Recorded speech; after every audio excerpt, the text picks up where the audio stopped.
Geçirdim vaktiyle alemde, savaşlar, çırpınışlar nihayetinde.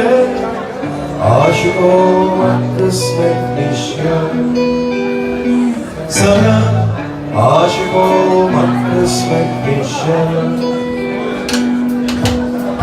Bir gece çıkıp gelsen ölmezsin ya, ölümlerden ölümde gelmezsen ya. Bir akşam çıkıp gelsen ölmezsin ya, ölümlerden ölümde öleceğim.